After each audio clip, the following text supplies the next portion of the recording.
بسم الله الرحمن الرحيم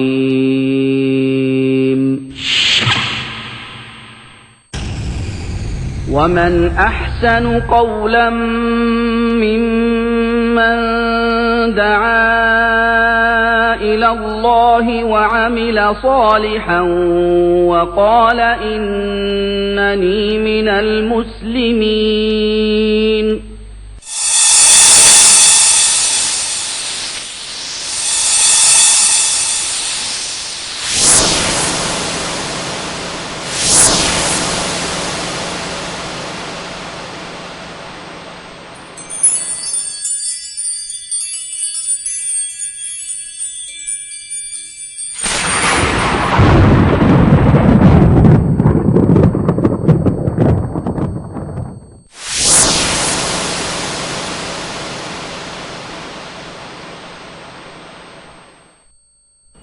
ഇസ്ലാമിക പ്രബോധനം ഓരോ മുസ്ലിമിന്റെയും ബാധ്യതയാണ്.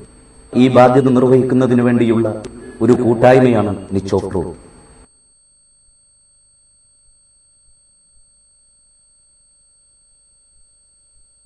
നിച്ച് ഓഫ് ട്രൂത്ത് പ്രവർത്തനങ്ങൾ, ചോദ്യോത്തരത്തോടുകൂടിയ പൊതുപ്രഭാഷണങ്ങൾ, മതനേതാക്കളുമായി സ്നേഹസംവാദങ്ങൾ, സൗജന്യ ഇസ്ലാം കറസ്പോണ്ടൻസ് കോഴ്സ്, ഇസ്ലാമിനെ പരിചയപ്പെടുത്തുന്ന ലഘുലേഖകളും പുസ്തകങ്ങളും, ഇസ്ലാം വിമർശനങ്ങൾക്ക് മറുപടി പറയുന്ന ഗ്രന്ഥങ്ങളും കാസറ്റുകളും, പ്രബോധനത്തിനു വേണ്ടി മാത്രമായി ഒരു ദൃശ്യ ശ്രാവ്യ മാധ്യമം ക്രിയേറ്റീവ് മീഡിയ, ഇസ്ലാമിക പ്രബോധനത്തിന് മാത്രമായി ഒരു ആനുകാലിക സ്നേഹസംവാദം മാസിക, ഇസ്ലാമിനെക്കുറിച്ച് സത്യസന്ധവും ശാസ്ത്രീയവുമായ അറിവ് നൽകുന്ന ഇന്റർനെറ്റ് സൈറ്റ്, ലോക പ്രശസ്ത ഇസ്ലാമിക പ്രബോധകരുടെ കേസറ്റുകൾക്കുള്ള ലൈബ്രറി, പ്രബോധകർക്കായുള്ള റഫറൻസ് ലൈബ്രറി, പ്രബോധന പരിശീലന ക്യാമ്പുകൾ, ദഅവ വർക്ക്ഷോപ്പുകൾ, ഖുർആൻ പരിഭാഷാ വിതരണം, ഗ്രാമാന്തരങ്ങളിൽ ഇസ്ലാമിന്റെ സന്ദേശമെത്തിക്കാൻ മൊബൈൽ ദഅവ യൂണിറ്റ്, നേരിട്ട് ഇസ്ലാമിനെ മനസ്സിലാക്കാൻ നിച്ച് ഓഫ് ട്രൂത്ത് സെന്ററുകൾ, നാദാ സത്യമത സന്ദേശ പ്രചരണത്തിനു വേണ്ടിയുള്ള വിനീതമായൊരു സംരംഭമാണിത്. നീ ഏൽപ്പിച്ച ഉത്തരവാദിത്വത്തിന്റെ നിർവഹണത്തിനു വേണ്ടിയുള്ള എളിയ ശ്രമം ഇതൊരു പ്രതിഫലാർഹമായ പ്രവർത്തനമായി സ്വീകരിക്കണം. ആമീൻ.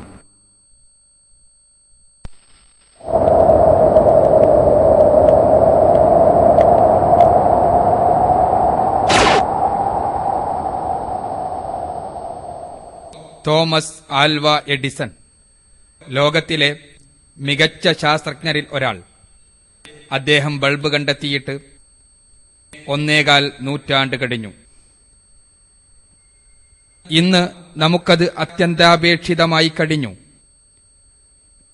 ഇതേപോലെയുള്ള കോടിക്കണക്കിന് ബൾബുകൾ വൻ നഗരങ്ങളെ പ്രകാശപൂരിതമാക്കിക്കൊണ്ടിരിക്കുന്നു.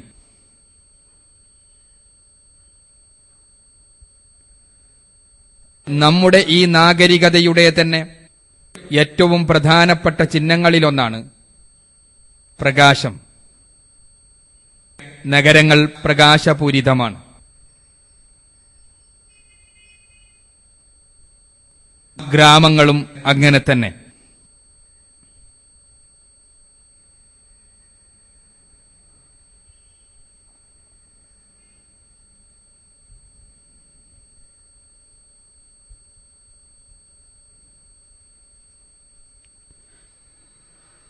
എന്നാൽ വെളിച്ചത്തിന് മറ്റൊരു സ്രോതസ്സുണ്ട്.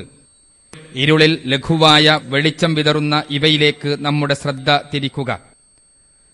വളരെ ശക്തിയുറ്റതും പ്രായോഗികവുമായ പ്രകാശമാണിത്.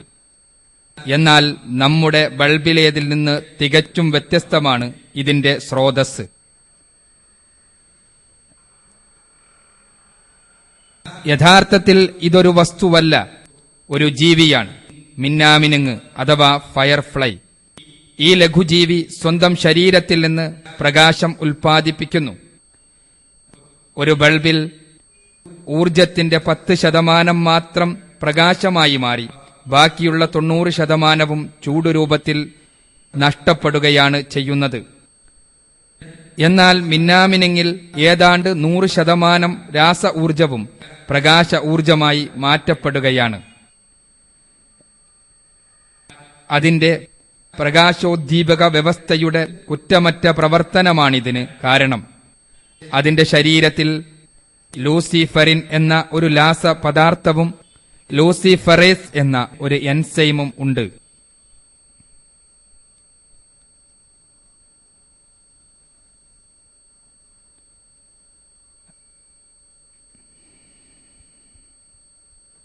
പ്രകാശം ഉൽപ്പാദിപ്പിക്കേണ്ടതുള്ളപ്പോൾ ഈ രണ്ട് രാസപദാർത്ഥങ്ങളും കൂടിച്ചേർന്ന് പ്രകാശമുണ്ടാക്കുന്നു.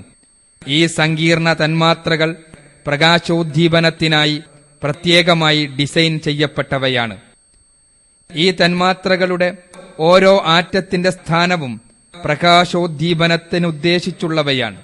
ഈ ജൈവ രാസ ഡിസൈനിങ്ങിൽ ആകസ്മികതയ്ക്ക് യാതൊരു പങ്കുമില്ല. അത് പ്രത്യേകമായി സൃഷ്ടിക്കപ്പെട്ടതാണ്. അതുപോലെ തന്നെ അല്ലാഹു എല്ലാ ജീവികൾക്കും ഓരോരോ പ്രത്യേകതകൾ നൽകിയിരിക്കുന്നു. അതിൽ മിന്നാമിനുങ്ങിന് പ്രകാശം നിർമ്മിക്കുവാനുള്ള വിദ്യ പഠിപ്പിച്ചിരിക്കുന്നു. ഉന്നത സാങ്കേതിക വിദ്യ ഉപയോഗിച്ച് മിന്നാമിനുങ്ങ് നിർമ്മിക്കുന്ന പ്രകാശം ഉപയോഗിച്ച് അതെന്താണ് ചെയ്യുന്നത്? ഈ ചോദ്യത്തിന് ഉത്തരം കാണണമെങ്കിൽ മിന്നാമിനുങ്ങിന്റെ കൂട്ടത്തെ സൂക്ഷ്മമായി പരിശോധിക്കേണ്ടിയിരിക്കുന്നു. നക്ഷത്രങ്ങളുടെ സമീപത്തുകൂടെ നടക്കുന്ന പ്രതീതിയാണിവ സൃഷ്ടിക്കുന്നത്. എന്നാൽ നിങ്ങളിപ്പോൾ കാണുന്നത് നക്ഷത്രങ്ങളല്ല, ആയിരക്കണക്കിന് വരുന്ന മിന്നാമിനുങ്ങുകളാണ്. മിന്നാമിനുങ്ങുകൾ ഈ പ്രകാശമുണ്ടാക്കുന്നത് ആശയവിനിമയത്തിനാണ്. ചരിത്രത്തിലുടനീളം മനുഷ്യർ ആശയവിനിമയത്തിന് വിവിധ രീതികൾ അവലംബിച്ചിട്ടുണ്ട്. ഇതിലൊന്നാണ് മോഴ്സ് കോഡ്. നീളമുള്ളതും നീളം കുറഞ്ഞതുമായ സിഗ്നലുകളാണ് ഇതുപയോഗിച്ചുള്ള ടെലഗ്രാമിൽ ഉപയോഗിക്കുന്നത്. മോഴ്സ് കോഡിനെ പോലെ തന്നെ മിന്നാമിനുങ്ങുകൾ പ്രകാശ സിഗ്നലുകൾ ഉപയോഗിച്ച് ആശയവിനിമയം നടത്തുന്നു. പ്രകാശം കത്തിക്കുകയും കെടുത്തുകയും ചെയ്തുകൊണ്ടാണ് മിന്നാമിനുങ്ങ് പെൺമിന്നാമിനുങ്ങിന് സന്ദേശം കൈമാറുന്നത്. ഈ സന്ദേശത്തിൽ പ്രത്യേക കോഡ് ഉണ്ടായിരിക്കും. ഇത് സ്വീകരിക്കുന്ന പെണ്ണ് അതേ കോഡ് ഉപയോഗിച്ച് തന്നെ പ്രതികരണം നൽകും. പരസ്പരമുള്ള ആശയ കൈമാറ്റത്തിലൂടെ അവ ഒന്നിക്കും.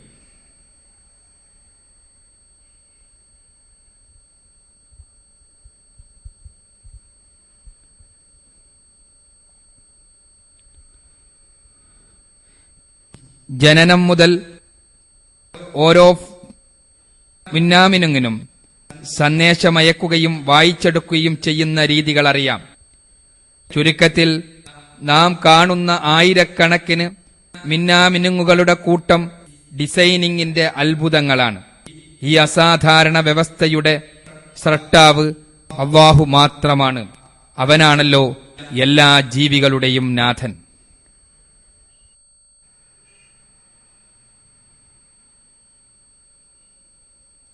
ബർമുഡ ഗൾഫ് പ്രദേശത്ത് ചില രാത്രികളിൽ ചില പ്രകാശ ദീപ്തി കാണാൻ കഴിയും. സൂര്യാസ്തമയത്തിന് അല്പം ശേഷം ജലോപരിതലത്തിൽ മനോജ്ഞമായ വെളിച്ചം പ്രത്യക്ഷപ്പെടുന്നു. ഈ പ്രകാശം കടൽപ്പുഴുക്കളുടെ ശരീരത്തിൽ നിന്ന് വരുന്നതാണ്. തന്റെ ശരീരത്തിൽ ഉൽപ്പാദിപ്പിക്കപ്പെടുന്ന രണ്ട് രാസദ്രാവകങ്ങൾ കൂട്ടിച്ചേർത്താണ് കടൽപ്പുഴു ഇത് സാധ്യമാക്കുന്നത്. ഈ രാസപദാർത്ഥങ്ങളെ വെളിച്ച നിർമ്മിതിക്ക് ഉപയോഗിക്കുന്നതെങ്ങനെയെന്ന ജ്ഞാനം അത്ഭുതകരമാം വണ്ണം കടൽപ്പുഴുക്കൾ നേടിയെടുത്തിരിക്കുന്നു. ഇതിന്റെ ഫലമാണ് ഈ പ്രകാശദീപ്തി. കടൽപ്പുഴു വർഗത്തിലെ പെണ്ണുങ്ങൾ ആൺപുഴുക്കളെ ആകർഷിക്കാനാണ് ഇത് ചെയ്യുന്നത്. ചെറിയ വെളിച്ചവുമായി നടക്കുന്നത് ആൺപുഴുക്കളാണ്. 10 മിനിറ്റിനു ശേഷം ജലോപരിതലം മുഴുവൻ ആയിരക്കണക്കായ പെൺപുഴുക്കളുടെ പ്രകാശസ്ഫുരണത്താൽ നിർഭരമായിരിക്കും.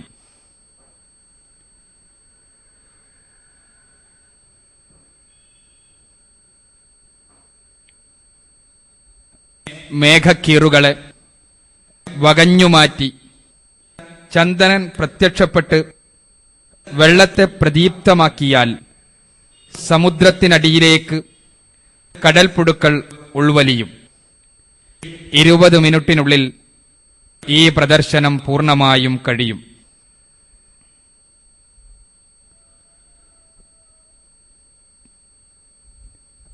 പ്രകാശം സന്ദേശവിനിമയത്തിന് ഉപയോഗിക്കുന്നതിന്റെ വൈപുല്യം കാണണമെങ്കിൽ ആഴക്കടലിലേക്ക് പോകണം.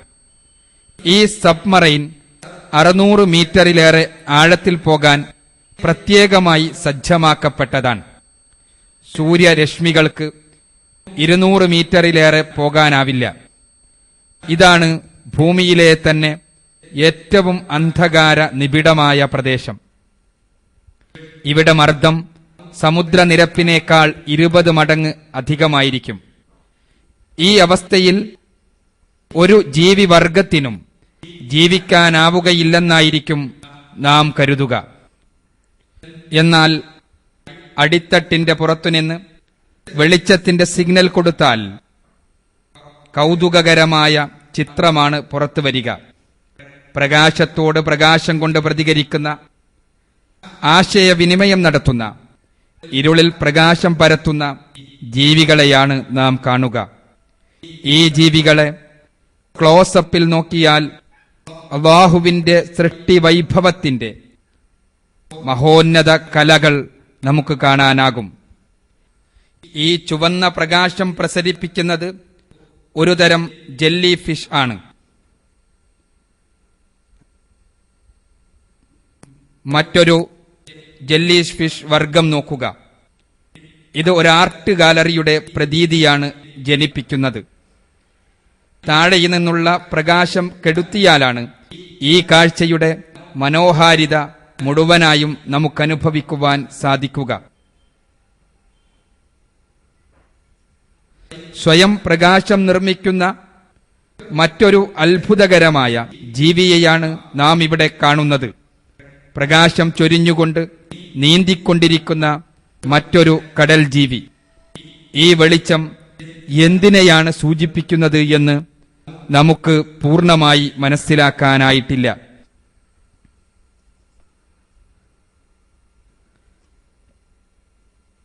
ജെല്ലി ഫിഷുകളുടെ വ്യത്യസ്തങ്ങളായ വർഗങ്ങൾ. ഇവയുടെ ശരീരം മൃദുലവും ദുർബലവുമാണ്. ഇവയ്ക്കൊന്നും യുക്തിബോധമോ ബുദ്ധിയോ ഇല്ല. ഇവയുടെ ശരീരത്തിൽ പ്രകാശമുണ്ടാകുന്നതെങ്ങനെയെന്നും അവക്കറിയില്ല. തികച്ചും യുക്തിരഹിതമായ ഇവകൾക്ക് ഉജ്ജ്വലവും സൂക്ഷ്മവുമായി വിന്യസിക്കപ്പെട്ട പ്രകാശോൽപാദക വ്യൂഹം ആകസ്മികമായുണ്ടാവുക സാധ്യവുമല്ല. ഒരു പ്രത്യേക തരത്തിൽ സൃഷ്ടിക്കപ്പെട്ടവയാണ് ഈ ജീവികൾ എന്നതിൽ സംശയമില്ല. അതുകൊണ്ടാണ് സമുദ്രത്തിന്റെ നൂറുകണക്കിന് മീറ്ററുകൾക്കടിയിൽ നിന്നുള്ള ദൃശ്യം അല്ലാഹുവിന്റെ അപാരമായ കലാവൈഭവത്തിന്റെ നിദർശനമായി നാം തിരിച്ചറിയുന്നത്. അവൻ ഓരോന്നും സൃഷ്ടിക്കുന്നത് തികച്ചും അന്യൂനമായിട്ടാണ്. ഭൂമിയിലും സമുദ്രത്തിലുമുള്ളതെല്ലാം അവനുള്ളതാണ്. അവന്റെ ജ്ഞാനം അനന്തവും അപാരവുമാണ്. സർവശക്തനായ തമ്പുരാൻ പരിശുദ്ധ ഖുർആനിലൂടെ വ്യക്തമാക്കുന്നത് നോക്കുക. هو الله الخالق البارئ المصور له الأسماء الحسنى يسبح له ما في السماوات والأرض وهو العزيز الحكيم. സ്രഷ്ടാവും നിർമ്മാതാവും രൂപം നൽകുന്നവനുമായ അല്ലാഹുവത്രേ അവൻ. അവന് ഏറ്റവും ഉത്തമമായ നാമങ്ങളുണ്ട്. ആകാശങ്ങളിലും ഭൂമിയിലുമുള്ളവ അവന്റെ മഹത്വത്തെ പ്രകീർത്തിക്കുന്നു. അവനത്രേ പ്രതാപിയും യുക്തിമാനും.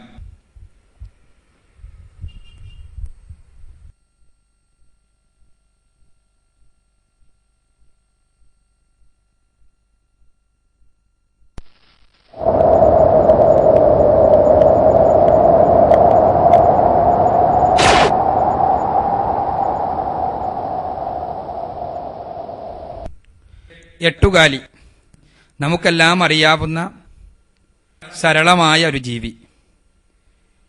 ഒരു ദിവസം തന്നെ നാം പലതവണ ഈ ജീവിയെ കാണുന്നു. വീട്ടിനകത്തും പറമ്പിലും പാടത്തും മുറ്റത്തിലും തോട്ടത്തിലുമെല്ലാം ഇവയെ കാണാം. വളരെ കുറഞ്ഞ ആളുകൾ മാത്രമേ ഇവയെ ഗൗരവതരമായി വീക്ഷിക്കാറുള്ളൂ. എന്നാൽ അല്ലാഹുവിന്റെ കലാവൈഭവത്തിന്റെ പ്രകടിത രൂപങ്ങളിലൊന്നാണ് എട്ടുകാലി.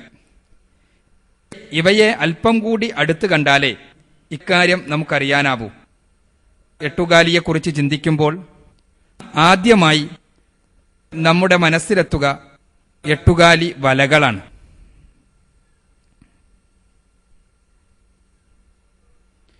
ഈ വലകൾ ഡിസൈനിങ്ങിലെ ഒരത്ഭുതം തന്നെയാണ്. എട്ടുകാലി വലക്ക് അതിൻ്റെതായ ബ്ലൂ പ്രിന്റും എഞ്ചിനീയറിംഗ് കണക്കുകൂട്ടലുകളുമുണ്ട്. ഒരു എട്ടുകാലിയെ ഒരു മനുഷ്യന്റെ വലുപ്പത്തിലേക്ക് വലുതാക്കിയാൽ അത് നെയ്യുന്ന വല ഏതാണ്ട് 150 മീറ്ററോളം നീളമുള്ളതായിരിക്കും.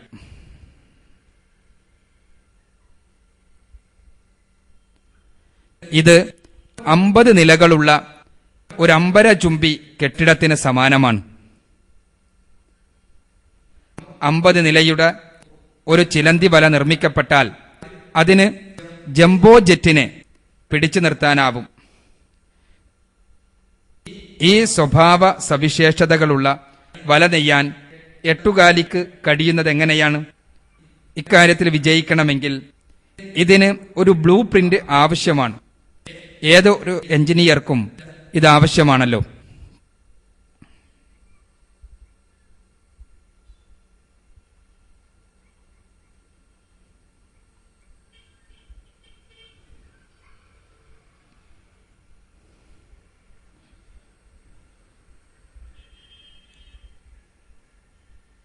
ബ്ലൂ പ്രിന്റ് റെഡിയായാൽ എട്ടുകാലി വലയുടെ ഏതൊക്കെ ഭാഗത്ത് എത്രയൊക്കെ ഭാരം വെക്കാനാവും എന്ന് ഗണിച്ചെടുക്കേണ്ടതുണ്ട്. ഇതും ഒരു എഞ്ചിനീയർ ചെയ്യുന്നതാണ്. ഇതിന്റെ അഭാവത്തിൽ ചിലന്തി വല നിലം പൊത്തുക സ്വാഭാവികം. ചിലന്തി വല നെയ്യുന്നതെങ്ങനെ എന്ന് പരിശോധിച്ചാൽ അതിൽ അന്തർഭവിച്ച അത്ഭുതമാണ് വെളിച്ചത്ത് വരിക. വായുവിൽ താൻ നെയ്ത സിൽക്ക് വായുവിന്റെ ചലനമുപയോഗിച്ച് നിശ്ചിത പോയിന്റുകളിൽ ഒട്ടിക്കപ്പെടുന്നു. പിന്നീടാണ് നിർമ്മാണം ആരംഭിക്കുക. ഒരു വല നെയ്തെടുക്കാൻ 1 മണിക്കൂറോ അതിലധികമോ സമയം വേണ്ടിവരും. ഇപ്പോൾ നിങ്ങൾ കാണുന്നത് സാധാരണഗതിയിൽ നടക്കുന്നതിന്റെ 60 ഇരട്ടിയിൽ അധികം വേഗതയിലുള്ള പ്രക്രിയയാണ്. എട്ടുകാലി ആദ്യം ശക്തമായ ചരടുകൾ മധ്യഭാഗത്ത് നിന്ന് നെയ്ത് വലയുടെ ബാഹ്യഭാഗം നിർമ്മിക്കും. പിന്നീട് അത് അയഞ്ഞതും ഒട്ടിപ്പിടിക്കുന്നതുമായ ആലുപയോഗിച്ച് പരസ്പരം ബന്ധിപ്പിക്കും.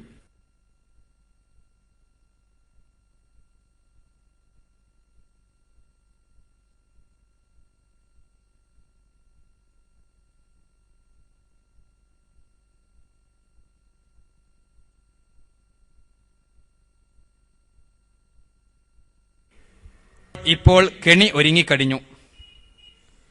എട്ടുകാലി വലക്കുപയോഗിക്കുന്ന ആലുകൾ വലയെപ്പോലെ തന്നെ അത്ഭുതകരം തന്നെയാണ്.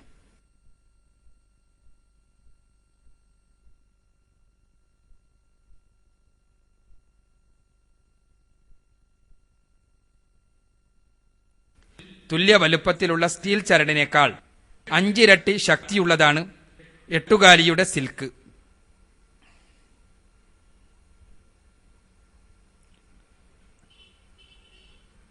അതിന്റെ ആയതി ബലം അഥവാ ടെൻസിൽ ഫോഴ്സ് സ്ക്വയർ മീറ്ററിന് 1,50,000 കിലോഗ്രാം തോതിലാണ്. 30 സെന്റിമീറ്റർ ആരമുള്ള ഒരു കയർ ചിലന്തി വലയുടെ നൂൽ ഉപയോഗിച്ച് നിർമ്മിച്ചാൽ അതിന് 150 കാറുകളുടെ ഭാരം താങ്ങാൻ കഴിയും.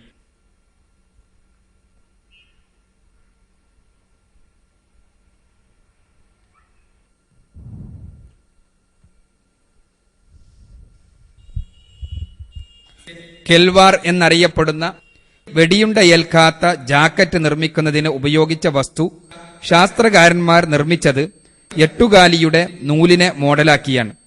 സെക്കൻഡിൽ 150 മീറ്റർ വേഗത്തിൽ സഞ്ചരിക്കുന്ന ഒരു വെടിയുണ്ടക്ക് മിക്കതിനെയും തുളച്ചു കയറാനാകുമെങ്കിലും കെൽവാർ കൊണ്ട് നിർമ്മിച്ച തുണിയെ ഭേദിക്കാനാവില്ല.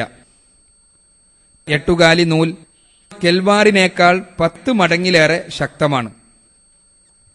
അത് മനുഷ്യന്റെ മുടിയേക്കാൾ ലോലവും പഞ്ഞിയേക്കാൾ ഭാരം കുറഞ്ഞതും സ്റ്റീലിനേക്കാൾ ശക്തവും ലോകത്തിലേറ്റവും ശക്തിയുള്ള പദാർത്ഥവുമാണ്.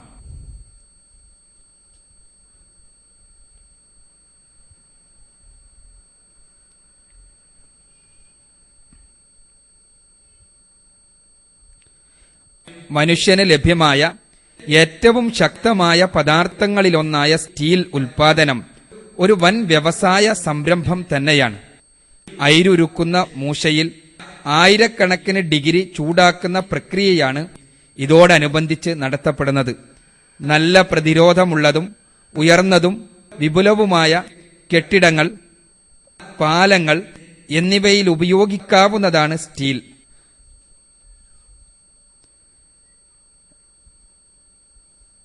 എന്നാൽ എട്ടുകാലിയുണ്ടാക്കുന്ന വസ്തു സ്റ്റീലിനേക്കാൾ 5 മടങ്ങ് ശക്തമാണ്.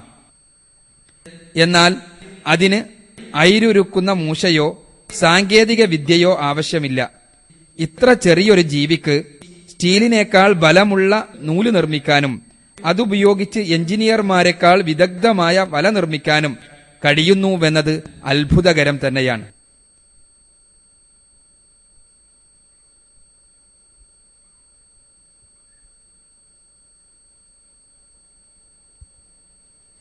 എട്ടുകാലികളെ വല നെയ്ത് ഇരയെ പിടിക്കുന്ന ജീവിയായി മാത്രമേ നാം പൊതുവെ കാണാറുള്ളൂ.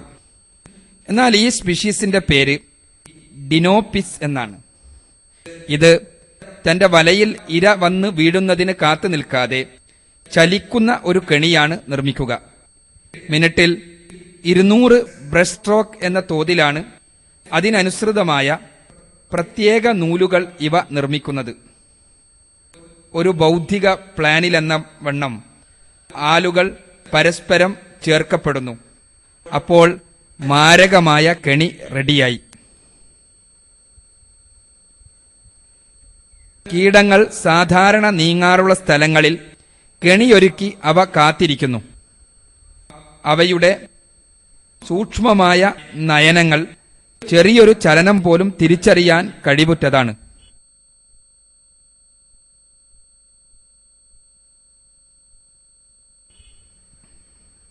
പ്രത്യേകമായ നൂലുകൊണ്ട് വലിഞ്ഞു മുറുക്കി അവ ഇരയെ പിടിക്കുന്നു.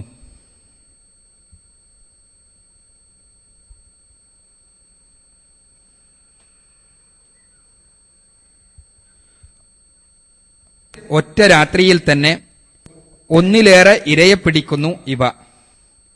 ഓരോന്നിനും പ്രത്യേകം പ്രത്യേകം വല നിർമ്മിക്കുകയും ചെയ്യുന്നു. ഈ എട്ടുകാലി വല ഡിസൈനിങ്ങിലെ ഒരു യഥാർത്ഥ അത്ഭുതം തന്നെ. ഇരക്ക് രക്ഷപ്പെടാനുള്ള യാതൊരു പഴുതും ഈ വലയിലില്ല.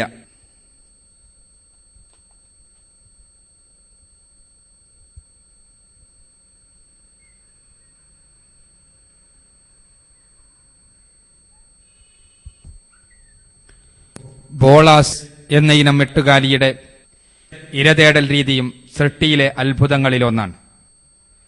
തന്റെ ഇരയായ ആൺ നിശാശലഭത്തെ ആകർഷിക്കുവാനുള്ള വിദ്യ ഇത് പ്രയോഗിക്കുന്നു. സ്വന്തം ശരീരത്തിൽ നിന്ന് സ്റ്റീലിനേക്കാൾ കരുത്തുറ്റ നൂല് അവ സൃഷ്ടിക്കുന്നു. ഒട്ടിപ്പിടിക്കുന്ന തുള്ളികളാൽ മൂടപ്പെട്ടതായിരിക്കും ഈ നൂൽ. മത്സ്യത്തെ പിടിക്കുന്ന ചൂണ്ട കണക്കെയുള്ള നൂലിൽ തൂങ്ങിയാടിയാണ് അവ വല നിർമ്മിക്കുക. ഇരയെ ആകർഷിക്കാൻ നല്ല വൈദഗ്ധ്യം തന്നെ അവ പ്രകടമാക്കും.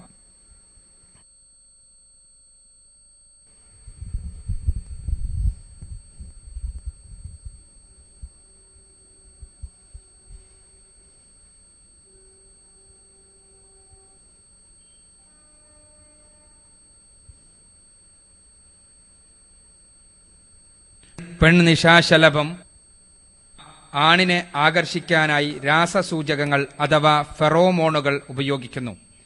ഈ ഗന്ധം ചരടിന്റെ ഒരറ്റത്തു നിന്ന് വമിപ്പിക്കാൻ ചിലതരം ബോളാസിന് കഴിയുന്നു. ആൺ നിശാശലഭത്തിന് ഇതിനെ പ്രതിരോധിക്കാനാവില്ല. നിശാശലഭം അടുത്തുവരുമ്പോൾ നൂൽ കൊണ്ട് കുരുക്ക് നിർമ്മിക്കപ്പെടും. പ്ലാൻ കൃത്യമായി നടപ്പാക്കപ്പെട്ട് ഇരയെ പിടിക്കും.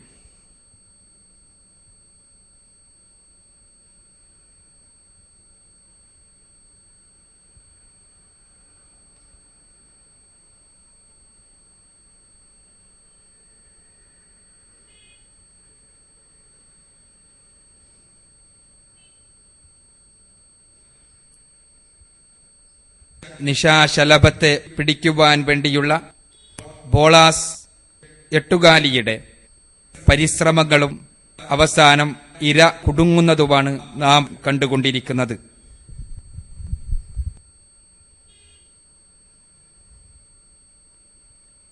സ്ക്രീനിൽ നിങ്ങൾ കാണുന്നത് പെൺനിശാശലഭം ആണിനെ ആകർഷിക്കാനായി പുറത്തുവിടുന്ന ഫിറോമോണിന്റെ രാസ ഫോർമുലയാണ്. ഇതേ രാസപദാർത്ഥം തന്നെ നിർമ്മിക്കണമെങ്കിൽ വളരെ ഉയർന്ന നിലവാരത്തിലുള്ള രാസ ലാബറട്ടറിയിൽ അനേക ഘടകങ്ങളായുള്ള പ്രക്രിയകൾ ആവശ്യമാണ്. ഈ ഫെറോമോൺ നിർമ്മിച്ചെടുക്കാൻ എട്ടുകാലി സ്വന്തം ബുദ്ധി ഉപയോഗിച്ചുവെന്ന് സങ്കൽപ്പിക്കുമെങ്കിൽ അതേ വിധത്തിലുള്ള പാത തന്നെ അത് അവലംബിക്കേണ്ടിയിരുന്നു.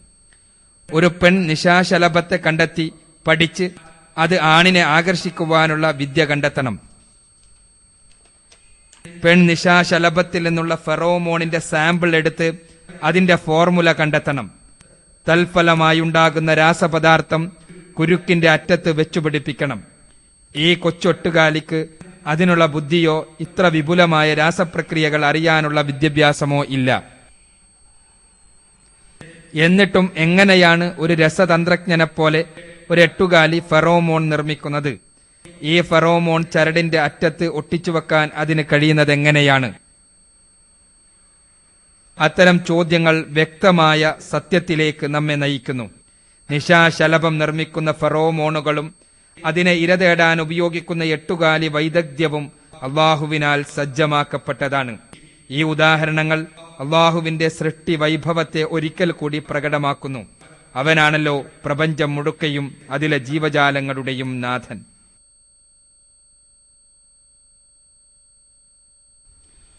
ഖുർആൻ പറയുന്നത് കാണുക. وَلِلَّهِ مُلْكُ السَّمَاوَاتِ وَالْأَرْضِ وَإِلَى اللَّهِ الْمَصِيرُ.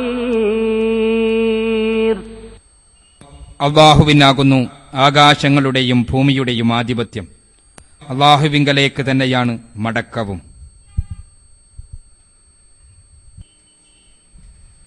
വളരെ ഉയർന്ന ഭൗതിക വിദ്യ ഉപയോഗിച്ച് ഇരതേടുന്ന മറ്റൊരു എട്ടുകാലി വർഗമാണ് ട്രാപ്ഡോർ. മറ്റ് എട്ടുകാലികളെപ്പോലെ വല നെയ്യുന്നതിന് പകരം ഇവ ഗ്രൗണ്ടിനടുത്ത് നിന്ന് ആക്രമണം അഴിച്ചുവിടുന്നു.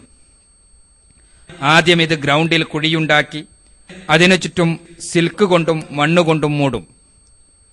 ആവരണത്തിന്റെ ഒരറ്റം നിലത്ത് കീലം കണക്കെ ഒട്ടിപ്പിടിച്ചിരിക്കും. അയവില്ലാത്ത ചരടുകൾ നീണ്ടുകിടക്കും. ഈ വ്യവസ്ഥയുടെ ഫലമായി പുറത്തുള്ള ചെറിയ സ്പന്ദനം പോലും അവക്ക് അറിയാൻ കഴിയും.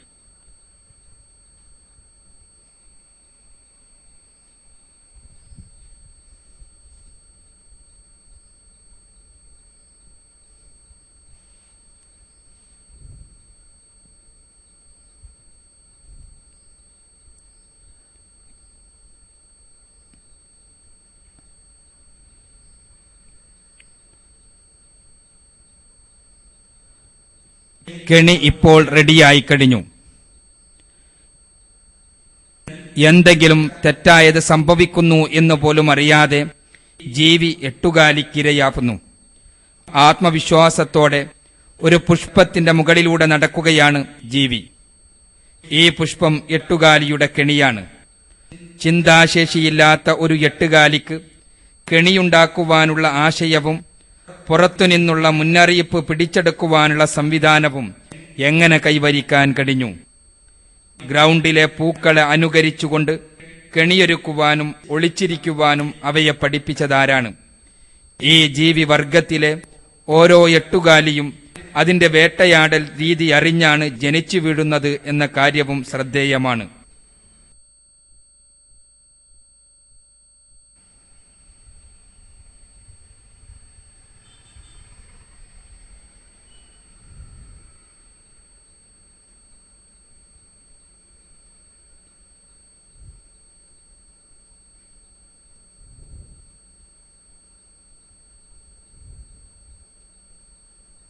ഈ ചെറു ബോളാസ് എട്ടുകാലി അതിന്റെ ആദ്യത്തെ കെണിയൊരുക്കി കഴിഞ്ഞു. ഈ എട്ടുകാലി നിങ്ങളുടെ വിരൽത്തുമ്പിനേക്കാൾ ചെറുതാണ്. കെണിയാകട്ടെ ഒരു മുട്ടുസൂചിയുടെ തലയേക്കാൾ ചെറുതും. പുതുതായി ജനിച്ചു വീണ ഈ ഡിൻപിസ് എട്ടുകാലി ഒരു ലഘുവല മെനഞ്ഞു കഴിഞ്ഞു. ജനിച്ചു വീണ നിമിഷം മുതൽ ഈ കുഞ്ഞെട്ടുകാലി വിദഗ്ധനായ ഒരു എഞ്ചിനീയറാണ്. ഒരു ചെറിയ പ്രദേശത്ത് അനേകം കുഞ്ഞുങ്ങളുണ്ടാകുന്നത് തടസ്സം സൃഷ്ടിക്കുമെങ്കിലും സാവധാനത്തിൽ ക്ലോക്കിന്റെ പ്രവർത്തനം പോലെയായി മാറുന്നു. ഈ കൊച്ചു എട്ടുകാലികൾ വൈകാതെ അവയുടെ അമ്മയെ വിട്ട് സ്വന്തം വല നിർമ്മിക്കാനായി പിരിഞ്ഞുപോകും. എട്ടുകാലികൾ വലയും കെണിയും നിർമ്മിക്കുന്നതിന് ബോധനം ലഭിച്ചവയാണ് എന്നിത് കാണിക്കുന്നു. ഈ ജീവികൾക്ക് അവയുടെ പ്രത്യേക സവിശേഷതകൾ നൽകിക്കൊണ്ട് സൃഷ്ടിച്ചത് അല്ലാഹു തന്നെയാണ് എന്നതിൽ തർക്കിക്കുവാൻ യാതൊരവകാശവുമില്ല.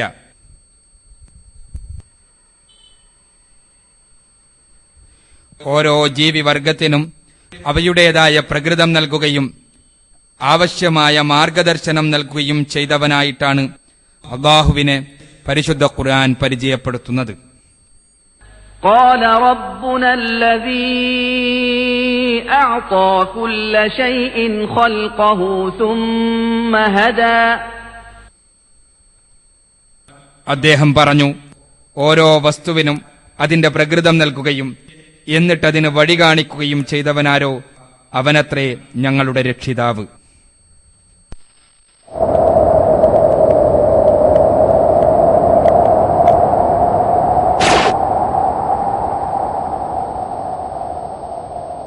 മരുഭൂമി, അറ്റമില്ലാത്ത മണൽപ്പരപ്പ്, 55 ഡിഗ്രി സെൽഷ്യസ് എന്ന പൊള്ളിക്കുന്ന ചൂട്.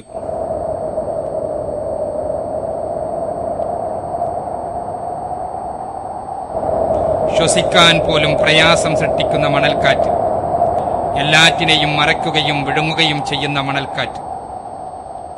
സുരക്ഷിതമാക്കപ്പെട്ടിട്ടില്ലെങ്കിൽ മരണം നൽകുന്നതാണ് മരുഭൂമി.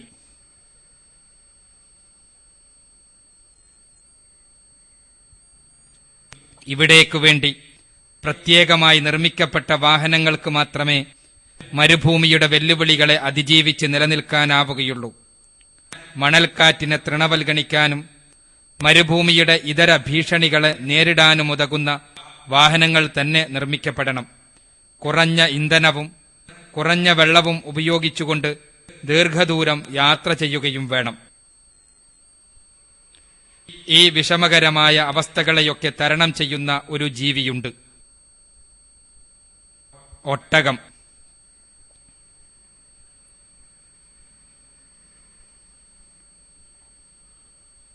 ചരിത്രത്തിലുടനീളം മരുഭൂനിവാസികൾക്ക് സഹായകമായി വർത്തിച്ച ജന്തുവാണ് ഒട്ടകം.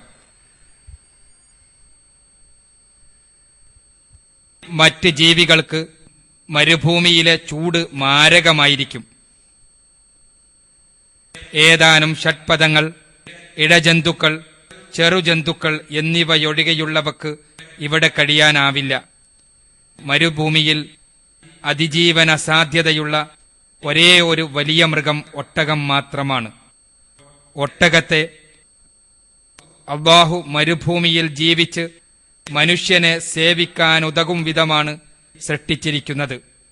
ഒട്ടകത്തിന്റെ സൃഷ്ടിയിലേക്ക് ശ്രദ്ധ ക്ഷണിച്ചുകൊണ്ട് അല്ലാഹു ചോദിക്കുന്നു, أفلا ينظرون إلى الإبل كيف خلقت ഒട്ടകത്തിലേക്ക് അവർ നോക്കുന്നില്ലേ എങ്ങനെയാണത് സൃഷ്ടിക്കപ്പെട്ടത് എന്ന്.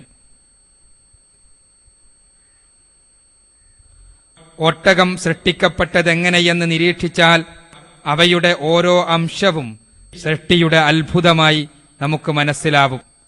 മരുഭൂമിയിലെ പൊള്ളിക്കുന്ന ചൂടിൽ ഏറ്റവും സുപ്രധാനമായ സംഗതി വെള്ളം കുടിക്കുക എന്നതാണ്.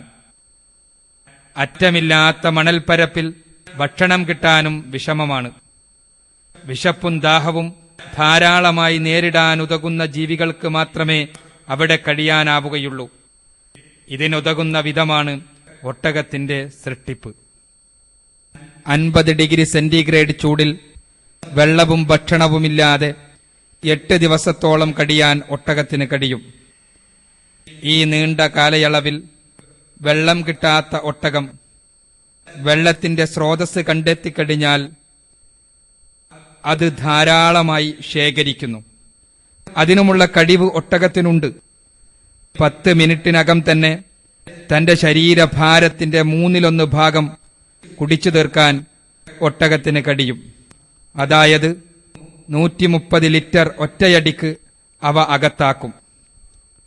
ഒട്ടകത്തിന്റെ ഊർജ സംഭരണി അതിന്റെ മുതുകിലെ മുട പോലുള്ള ഭാഗമാണ്. ഈ ഭാഗത്തിനാണ് പൂഞ്ഞ എന്ന് പറയുന്നത്. 40 കിലോവോളം വരുന്ന കൊഴുപ്പ് അവിടെ ശേഖരിക്കപ്പെടുന്നു.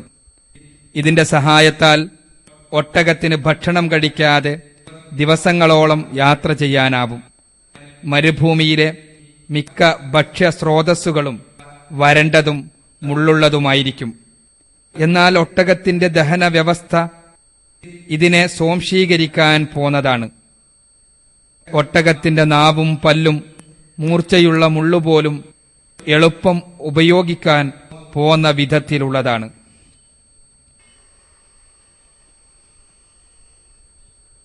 അതിന്റെ ആമാശയം പ്രത്യേകമായ വിധത്തിൽ ഡിസൈൻ ചെയ്യപ്പെട്ടതാണ്. മരുഭൂമിയിലെ ഏതാണ്ടെല്ലാ ചെടികളെയും ദഹിപ്പിക്കാനുതകുന്നതാണ് അവയുടെ പചനവ്യൂഹം.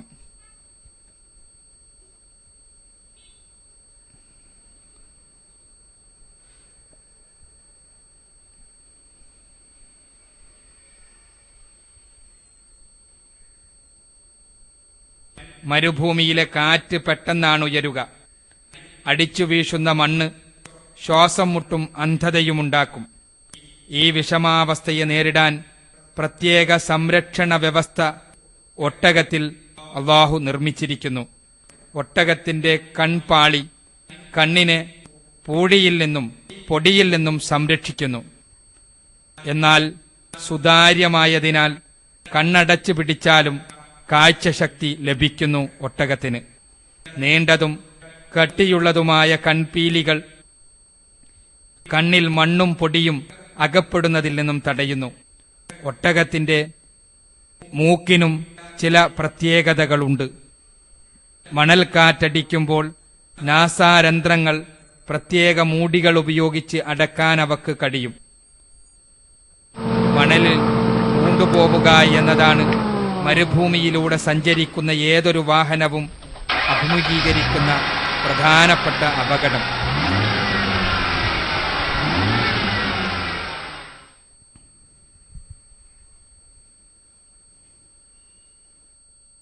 എന്നാൽ ഒട്ടകം ഇത്തരമൊരു അപകടം ഫലപ്രദമായി ഒഴിവാക്കുന്നു.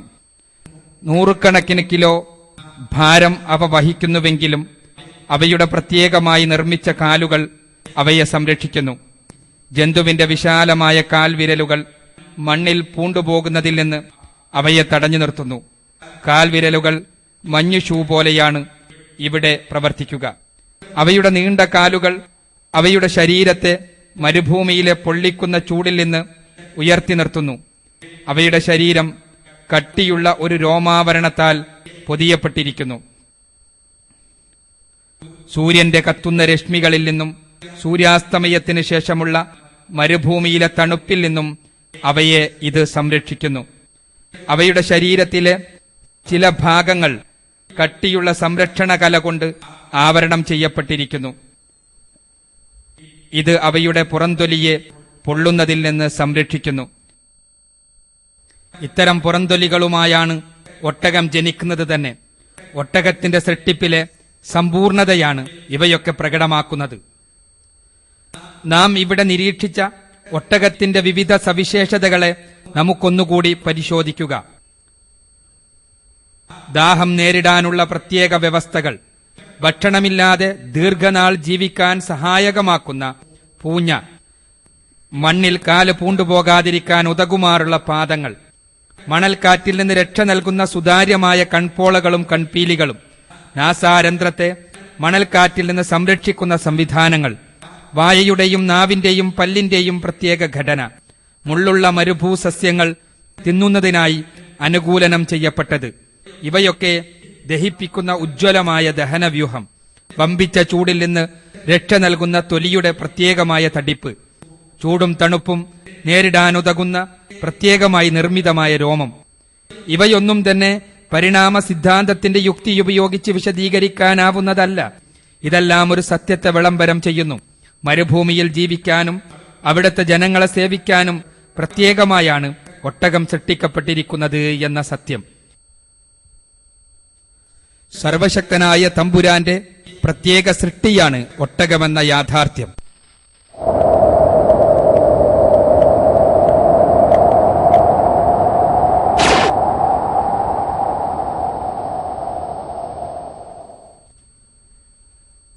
സമുദ്രങ്ങളുടെ അഗാധത മുതൽ ചുട്ടുപൊള്ളുന്ന മരുഭൂമി വരെയും ആമസോൺ മഴക്കാടുകളും നാം ഈ ഫിലിമിലൂടെ നിരീക്ഷിച്ചു. ഈ യാത്രക്കിടയിൽ ഒരു സുപ്രധാനമായ സത്യം നാം തിരിച്ചറിഞ്ഞു. അല്ലാഹുവിന്റെ കഴിവും അവന്റെ സൃഷ്ടി മഹാത്മ്യവും പ്രപഞ്ചത്തിന്റെ എല്ലാ കോണുകളിൽ നിന്നും നമുക്ക് ലഭ്യമാണ് എന്ന സത്യം. അവന്റെ ജ്ഞാനം സകലതിനെയും ചൂഴ്ന്നു നിൽക്കുന്നു. പരിശുദ്ധ ഖുർആൻ വ്യക്തമാക്കുന്നു, ഇന്നമാ ഇലാഹുകുമുല്ലാഹു അല്ലദീ ലാ ഇലാഹ ഇല്ലാ ഹുവ വസിഅ കുല്ല ശൈഇൻ ഇൽമാ. നിങ്ങളുടെ ദൈവം അല്ലാഹു മാത്രമാകുന്നു. അവനല്ലാതെ യാതൊരു ആരാധ്യനുമില്ല. അവന്റെ അറിവ് എല്ലാ കാര്യത്തെയും ഉൾക്കൊള്ളാൻ മാത്രം വിശാലമായിരിക്കുന്നു. സർവജ്ഞനായ അല്ലാഹു മാത്രമേ ആരാധനകൾ അർഹിക്കുന്നുള്ളൂ എന്ന തത്വം ഇസ്ലാം മാനവ സമൂഹത്തിന് മുന്നിൽ വെക്കുന്നു. ആരാണ് യഥാർത്ഥത്തിൽ ആരാധനകൾ അർപ്പിക്കപ്പെടുവാൻ അർഹൻ? ആരോടാണ് മനുഷ്യർ പ്രാർത്ഥിക്കേണ്ടത്? സകലമാന കഴിവുകളുടെയും ഉടമസ്ഥാവകാശമാർക്കാണോ? രഹസ്യങ്ങളും പരസ്യങ്ങളും അറിയുന്നവൻ ആരാണോ? ഹൃദയത്തിനകത്തുള്ളത് വ്യക്തമായി അറിയുന്നവൻ ആരാണോ? അവനു മാത്രമാണ് ആരാധനകൾ അർപ്പിക്കപ്പെടേണ്ടത് എന്ന് നമ്മുടെ സാമാന്യ ബുദ്ധി തന്നെ പറയുന്നു. ഈ സാമാന്യ ബുദ്ധിയുടെ വിധി തന്നെയാണ് ഇസ്ലാമിന്റെ അടിസ്ഥാന തത്വം. സ്രഷ്ടാവും പരിപാലകനുമായ അല്ലാഹുവിന് മാത്രമേ ആരാധനകൾ അർപ്പിക്കാവൂ എന്നാണ് ഇസ്ലാം നിഷ്കർഷിക്കുന്നത്. പ്രാർത്ഥനാ വഴിപാടുകൾ അർപ്പിക്കപ്പെടാൻ അർഹൻ അല്ലാഹു മാത്രമാണെന്ന് വിശ്വസിക്കുമ്പോൾ മാത്രമാണ് സർവശക്തനായ തമ്പുരാനിലുള്ള വിശ്വാസം പൂർണ്ണമാകുന്നത്. സത്തയിലും സ്വഭാവങ്ങളിലും കഴിവുകളിലും അദ്വിതീയനായ ഒരസ്തിത്വത്തിലുള്ള വിശ്വാസം കൊണ്ട് ഇസ്ലാം വിവക്ഷിക്കുന്ന ഏകദൈവ വിശ്വാസം അഥവാ തൗഹീദ് പൂർണ്ണമാകുന്നില്ല. ആ ഏകാസ്തിത്വത്തിന് മാത്രം ആരാധനകൾ അർപ്പിക്കപ്പെടുമ്പോഴാണ് അത് പൂർണ്ണമാകുന്നത്. ഇസ്ലാമിക വീക്ഷണത്തിൽ മുവഹിദ് എന്ന് വിളിക്കപ്പെടണമെങ്കിൽ അല്ലാഹു ഏകനാണ് എന്ന് വിശ്വസിച്ചാൽ മാത്രം പോരാ. അവനു മാത്രം അർഹതയുള്ള കാര്യങ്ങൾ അവനു മാത്രം അർപ്പിക്കുക കൂടി വേണം. അല്ലാഹു മാത്രമാണ് ആരാധനകൾ അഖിലവും അർഹിക്കുന്നത്. പ്രാർത്ഥനാ വഴിപാടുകൾ അവനു മാത്രമുള്ളതാണ്. അതുകൊണ്ട് തന്നെ സർവശക്തനായ തമ്പുരാൻ മാത്രം ആരാധിക്കപ്പെടുമ്പോഴാണ് ഇസ്ലാം വിവക്ഷിക്കുന്ന തൗഹീദ് പൂർണ്ണമാകുന്നത്. ആരാധനകൾ അഖിലവും പ്രാർത്ഥനാ വഴിപാടുകൾ അഖിലവും സർവേശ്വരനായ അല്ലാഹുവിന് മാത്രം അർപ്പിക്കുന്നവനാണ് മുസ്ലിം. അവനാണ് സമ്പൂർണമായി ജീവിതത്തെ സർവശക്തനെ സമർപ്പിച്ചവൻ. പരിശുദ്ധ ഖുർആൻ പറയുന്നത് കാണുക,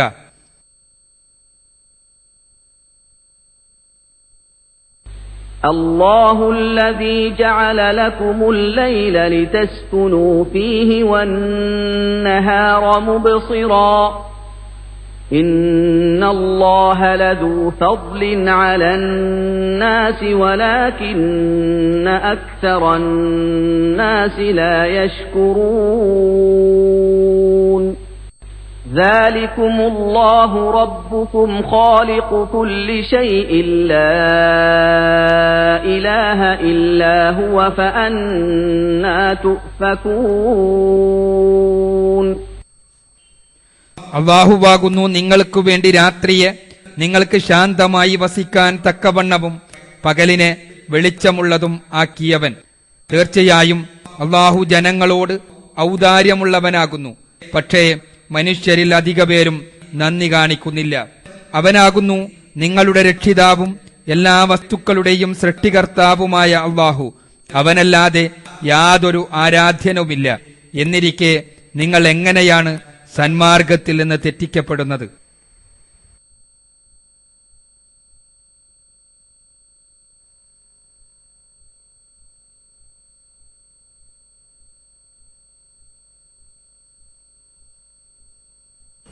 ഇസ്ലാമിക പ്രബോധനം ഓരോ മുസ്ലിമിന്റെയും ബാധ്യതയാണ്. ഈ ബാധ്യത നിർവഹിക്കുന്നതിനു വേണ്ടിയുള്ള ഒരു കൂട്ടായ്മയാണ് നിച്ച് ഓഫ് ട്രൂത്ത്.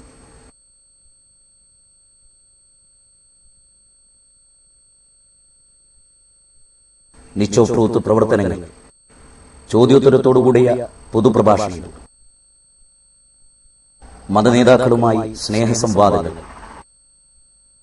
സൗജന്യ ഇസ്ലാം കറസ്പോണ്ടൻസ് കോഴ്സ്, ഇസ്ലാമിനെ പരിചയപ്പെടുത്തുന്ന ലഘുലേഖകളും പുസ്തകങ്ങളും, ഇസ്ലാം വിമർശനങ്ങൾക്ക് മറുപടി പറയുന്ന ഗ്രന്ഥങ്ങളും കാസറ്റുകളും, പ്രബോധനത്തിനു വേണ്ടി മാത്രമായി ഒരു ദൃശ്യ ശ്രാവ്യ മാധ്യമം ക്രിയേറ്റീവ് മീഡിയ, ഇസ്ലാമിക പ്രബോധനത്തിന് മാത്രമായി ഒരു ആനുകാലിക സ്നേഹസംവാദം മാസിക, ഇസ്ലാമിനെക്കുറിച്ച് സത്യസന്ധവും ശാസ്ത്രീയവുമായ അറിവ് നൽകുന്ന ഇന്റർനെറ്റ് സൈറ്റ്, ലോക പ്രശസ്ത ഇസ്ലാമിക പ്രബോധകരുടെ കേസറ്റുകൾക്കുള്ള ലൈബ്രറി, പ്രബോധകർക്കായുള്ള റഫറൻസ് ലൈബ്രറി,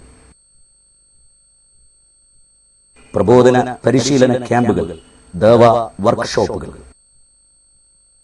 ഖുർആൻ പരിഭാഷാ വിതരണം, ഗ്രാമാന്തരങ്ങളിൽ ഇസ്ലാമിന്റെ സന്ദേശമെത്തിക്കാൻ മൊബൈൽ ദഅവ യൂണിറ്റ്, നേരിട്ട് ഇസ്ലാമിനെ മനസ്സിലാക്കാൻ നിച്ച് ഓഫ് ട്രൂത്ത് സെന്ററുകൾ.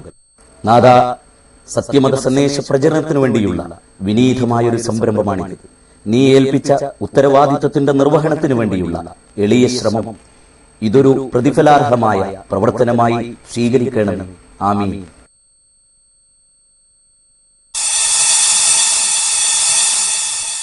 കൗതുകകരമായ ദേശാന്തര ഗമന സ്വഭാവം പ്രകടമാക്കുന്ന ജീവികളിലൊന്നാണ് സാൽമൺ മത്സ്യം. പ്രകൃതിയിലെ ഏറ്റവും കൗതുകകരമായ ജീവികളിലൊന്നാണ് തേനീച്ച. നിന്റെ നാഥൻ തേനീച്ചക്ക് ഇപ്രകാരം ബോധനം നൽകുകയും ചെയ്തിരിക്കുന്നു: മലകളിലും മരങ്ങളിലും മനുഷ്യർ കെട്ടിയുയർത്തുന്നവയിലും നീ പാർപ്പിടങ്ങളുണ്ടാകും.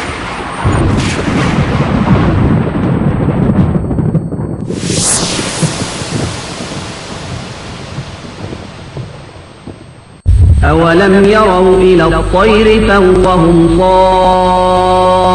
صافات ويقبضن ما يمسكهن إلا الرحمن إنه بكل شيء بصير. അവർക്ക് മുകളിൽ ചിറക് വിടർത്തിക്കൊണ്ടും ചിറക് കൂട്ടിപ്പിടിച്ചുകൊണ്ടും പറക്കുന്ന പക്ഷികളുടെ നേർക്ക് അവർ നോക്കിയില്ലേ?